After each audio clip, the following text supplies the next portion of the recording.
everyone! Good day! I am Irma Jane Pagaura. In this video, I will be explaining and giving some examples for the following learning objectives.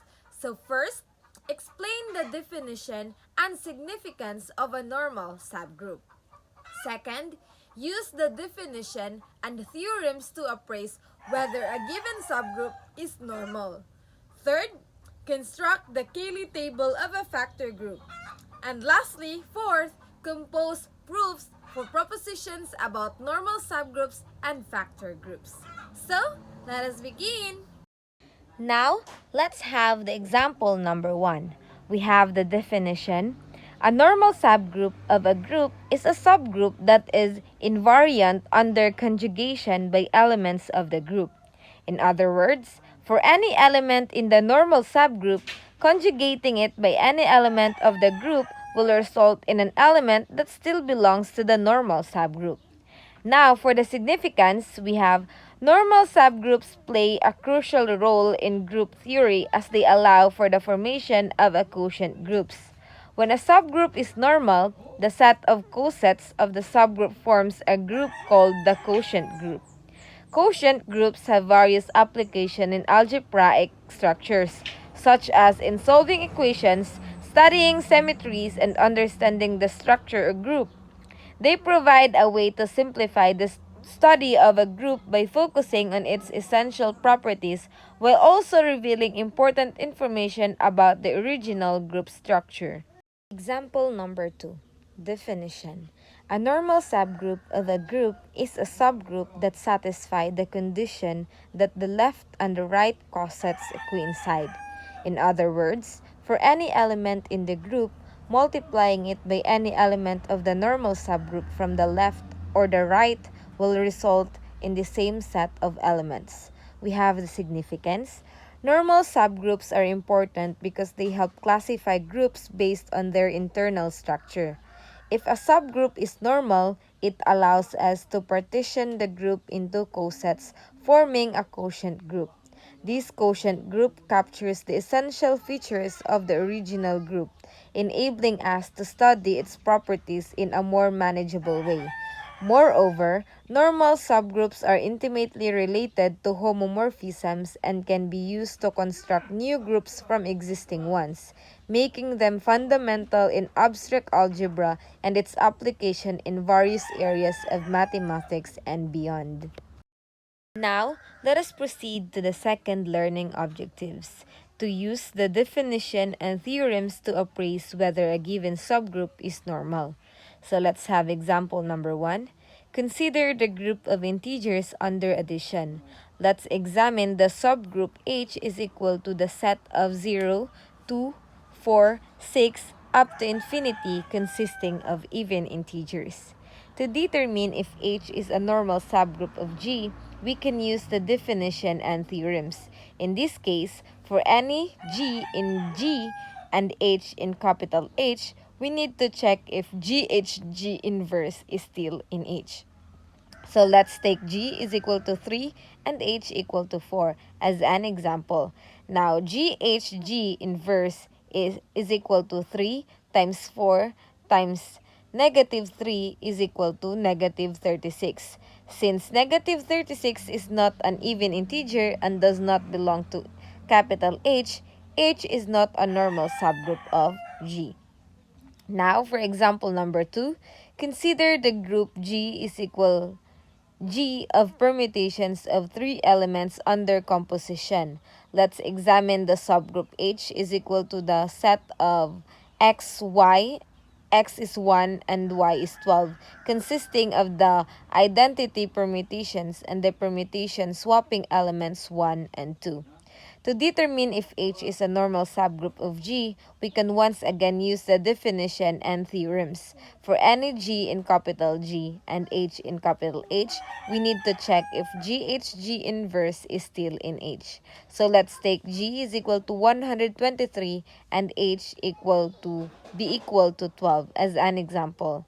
Now, GHG inverse is equal to 123 times 12 times 321 is equal to 132. Since 132 is a valid permutation that swaps elements 1 and 2, it belongs to H. Therefore, H is a normal subgroup of G.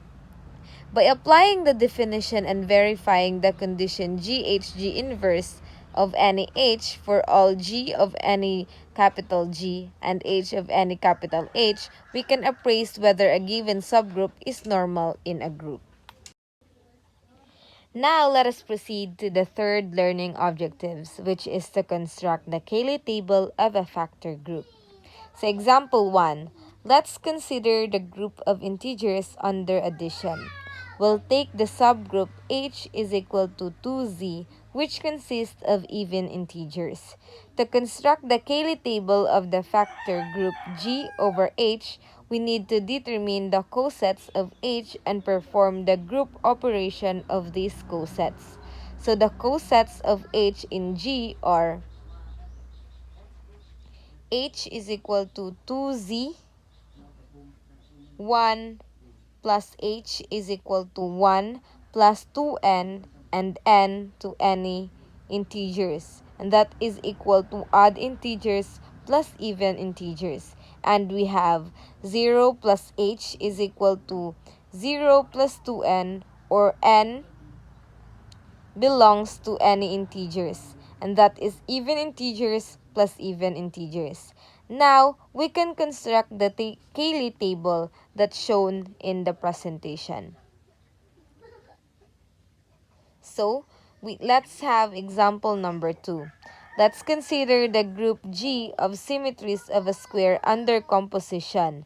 Let's take the subgroup H is equal to the pair of E and R square consisting of the identity symmetry and a rotation of 180 degrees. To construct the Cayley table of the factor group G over H, we need to determine the cosets of H and perform the group operation in these cosets. So the cosets of H in G are H is equal to the pair E and R square. So we have SH is equal to the pair S and SR square, and that is equal to the reflections plus the pair E and R square. Then now we have RH is equal to the pair R and R cube, and that is equal to the rotations plus the pair E and R square. Now, we can construct the Cayley table shown in the presentation. In this Cayley table, we use the notation SH, RH to represent the composition of a reflection with a rotation, which can be found by applying the group operation on the corresponding cosets. Now let's proceed to the last learning objectives, which is to compose proofs for propositions about normal subgroups and factor groups.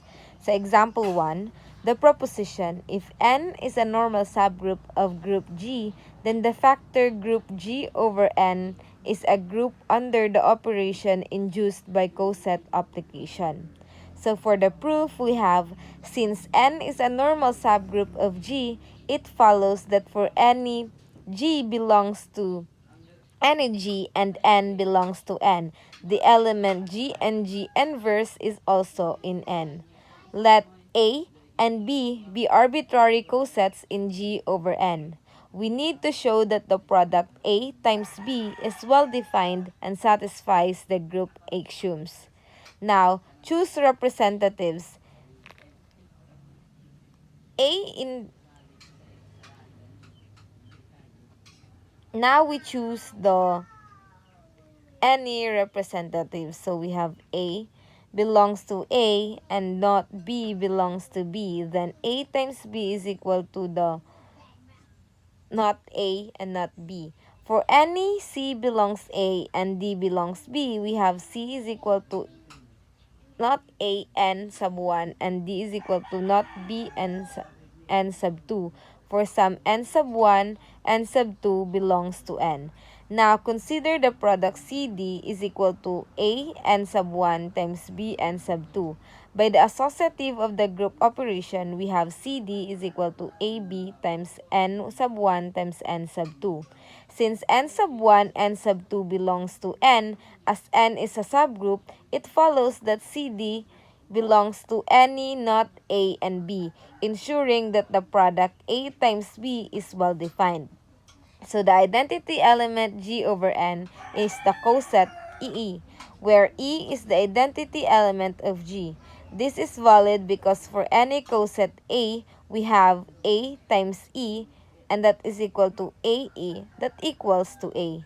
Finally, the inverse of the coset A is given by A inverse is equal to A inverse. This is valid because A times A inverse is equal to A inverse, and that is equal to A, which is the identity element of G over N.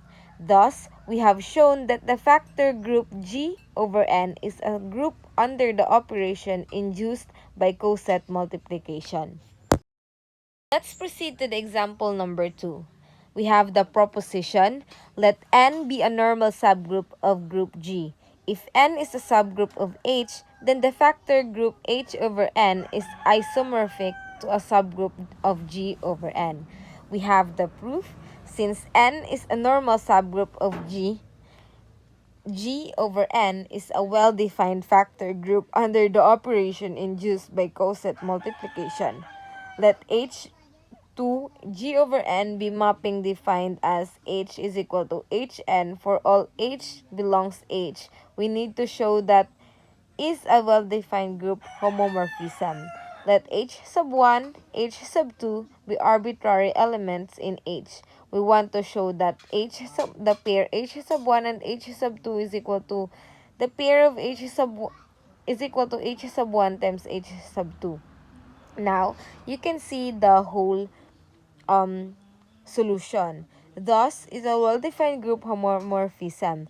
The kernel, we need to show that let H, so that's it. Conversely, let H be any ker, then ker H is equal to N, which means Hn is equal to N. This implies that H belongs to N. Thus, we have ker is equal to H union N by the first isomorphism. Therefore, we know that H over K. So, that's it! I hope that you have learned something. Thanks for watching! Bye!